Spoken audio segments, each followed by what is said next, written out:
For me, I felt like my last fight camp, I truly shifted gears, and then it just turned out to be a really weird fight week. I ended up sick going into the fight, and so the game plan just kind of went out the window, and the ultimate goal was just to, it didn't matter what it looked like, just to attain the world title. And now this fight camp, this is honestly the first fight camp in a long time that I've had a lot of fun. Just kind of breaking things down differently. My mind's been in a completely different place. I feel like I've truly just stepped into my shoes and owned all the hard work I've had for the last 14 years. And, the only things that I can control in a fight is myself. And so the biggest thing for me was, how am I going to beat me? And it was really fun, just dissecting myself and truly shifting gears. So yeah, it's been different. Obviously, a lot of this buildup is, dating back to The Ultimate Fighter. I think you guys are the only two left from that season still on the roster. So I'm curious, is this personal for you, or is it just, another fight and it's just all the noise around, it's just buildup? There's a lot of noise around it. This is definitely a history fight. I feel like initially Dana thought that we would match up for the finale. She ended up winning that season. I won fight of the season, and in that fight, I ended up sustaining a broken hand, a fractured forearm, and stitches. And people just don't understand the intensity that goes into that short time frame of filming. And so it just didn't play out. I lost in the semifinals, and now here's our journeys all these years later. What I don't understand is it's a fight that I've wanted for a very long time, and it's taken 11 years to get here. But needless to say, I'm super excited for this one. And so, the animosity, is she someone who definitely gets under my skin? Absolutely. I didn't know Julianna going into the house, and then I just quickly learned her personality. And so it's just been years that I'm like, hey, let's do this. I think you said something like you've been waiting for her to sign her name on the dotted line for a while to fight this. Have you actually been matched up? Because she was in here and she's like, I've never been offered a fight with Raquel. No, I've asked for the fight multiple times. And whether it's true or not, people say all the things. They're like, she doesn't want to fight you. And so, we know Julianna. She's going to say 100% different. But I've asked for it for years, and somehow it's never aligned. But it is what it is. She was also in here, and she said that she doesn't think you are a good representation of the women's bantamweight division because you don't promote it. She said something about how you turned down Embedded or something like that, and she's just said this. The question presented was, who wants to win this title more? And she goes, it's me, because I can promote this division and everything. So do you think that's just her talking again, or does she believe that? We all know that Julianna has a master's degree in yapology. All she does is talk shit. She keeps herself relevant that way. And to sit here and say, I turned down Embedded, how does she know anything into what I'm even doing? It's interesting, but, she just yaps and she talks. But at the end of the day, I've always been me. I stay authentic to who I am. I don't feel the need to go out there and do all the extra shit talking and whatnot. This is 14 years of hard work. I got here just staying in my lane, and you want to call me a terrible representation, I didn't see her doing any better. She, she had the biggest upset, and then she turned around and she got her ass handed to her for 5 rounds. And so where's the representation in that? But I can tell you for sure, I'm here to stay and still.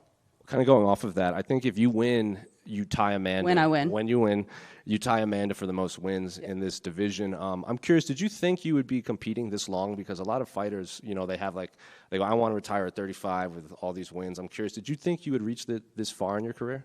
No, honestly, when I started this 14 years ago, sports medicine has changed so much. When you got to a certain point in this career, just as an athlete in general, you hit 35 and that sounds real old. And just kind of putting your body through the ringer. But like I said, sports medicine's changed so much. And honestly, I feel truly in my prime. I remember when it was okay, I'm going to fight until I'm 31, 32. And in fighting, the years go fast. You get into a fight camp, and before you know it, half of the year's gone. So yeah, no, I didn't think it was going to be this long. But, I've stuck it out. And like I said, I feel in my prime, and all the stars are aligning, and I'm super excited. In terms of the actual fight, I think, you said you could envision this being a war. Julianna's coach said, she has the advantage in power. Julianna said that her coaches... And your power? That's what she says, is her coaches are going to let the dog off the chain. So I'm curious, how do you see this fight playing out as you laugh at it? At the end of the day, the way that I see it is, honestly, we're the last two from The Ultimate Fighter. We've been here for a long time, but I've been the most active. I've fought in the best of the best. I've done a bunch of things throughout my career. And just when it comes to it, you know, I mean, she sits there, anybody sits there and they're like, oh, you don't let your hands go. Dana's been telling me for how many years now? I think you said that on Tough, right? On Tough, on after every single fight, his exact words, let your fucking hands go. There's a reason for that. You know, I've crossed a lot of coaches' paths. I've hit mitts with a lot of people, and they're like, dude, the power that you produce. I train with the guys because the girls, they get frustrated when I train with them, and it's not even trying to hit anybody hard. Like, I just have a snap behind me. So, like, I know I have true power, and I know that I have true skill behind me in every which way. I feel like coming off The Ultimate Fighter, I was categorized as a brawler, but I truly feel like a well-rounded mixed martial artist. I have a great jiu-jitsu game. I have a great wrestling game. You know, my coach is always telling me, he's like, hey, like, I just want to put you in some wrestling matches. And it's like, absolutely not. He's like, you're really good at it.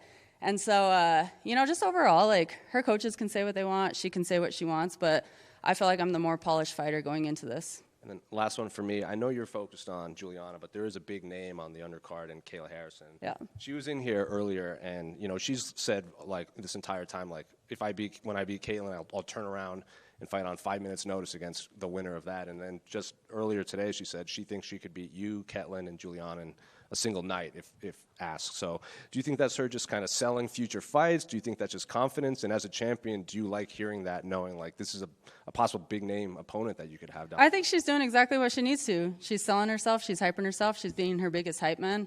But at the end of the day, she needs to calm down a little bit. She's now on the biggest stage with a ton of talent. And I feel like she's truly taken away from the division with that idea. But she'll be humbled. She'll be humbled soon. And so, you know, I think it's awesome, though. I mean, it's kind of like when Holly Holm came in. She came in with a huge hype behind her and whatnot. And I feel like Kayla is that new era of Holly Holm bringing that hype behind her. But at the end of the day, she's just a human being. She's a female. And I feel like the world is truly underestimating Ketlin right now. I think this weekend is going to be a great fight. But, yeah, I definitely see that as a number one contender fight. Raquel, right over here. Was fighting in Salt Lake City a conscious decision so that you could have as much family as possible, just a state over, be able to travel for your first title defense? No, it was offered to me, and I've never been the type of person to turn down any fight or any place, you know. I mean, I've been all over the world with doing this and stuff, and so it just so happens that we fell into Salt Lake City. And, you know, I mean, coming out here, I came out for a hockey game and doing some media stuff. And I didn't realize the amazing fans out here. I am so excited for the energy that's going to come with it, and it just so happens to fall close to home that, you know, I mean, my entire family's going to be here. My family from Florida is making the trip. Tisha's family's making the trip. All our close friends. Like, man, it couldn't be any better. You just mentioned this with Jose, and I am curious. I spoke to Phil Rowe a couple of years ago, and he mentioned having a very natural, snappy punch. And you saying snappy kind of made me think about it. Do you think that's more of a natural thing, or is that something that's built over time and something that has been kind of something that you have clawed at and worked at specifically to make sure that you do throw such specific damaging shots? Listen, when I first started this sport, I came from basketball, volleyball, softball, gymnastics, like every other sport you can think of. I had no fighting behind me. I didn't grow up fighting. I had an annoying cousin. They call us Chippendale. We're 5 months apart, and he's the only one that I fought, but I don't think my technique was that great, even though I got the better hand all the time. And my first training session, you know, we went in, we talked to the coach, and he's like, here's what this sport is, and here's practice tomorrow. So I show up, I step on the mats with socks on. He's like, no, we got to take those off. And I'm like, okay. And then he gives me some hand wraps, had no clue what I was doing. I'm like, all right, what are we doing today? And he's like, sparring. What is that? And I just got fed to the wolves, and I absolutely fell in love with it. But I think it's a technique that, like, it just came natural, you know, just me being naturally athletic and stuff. And throughout the years, I feel like I've just definitely perfected that. I feel like I truly have one of the best jabs in the game. And so, you know, it's just, I don't know. Some people can work on it and work on it and work on it, and they can build up to that. And sometimes there's just people that have the natural ability.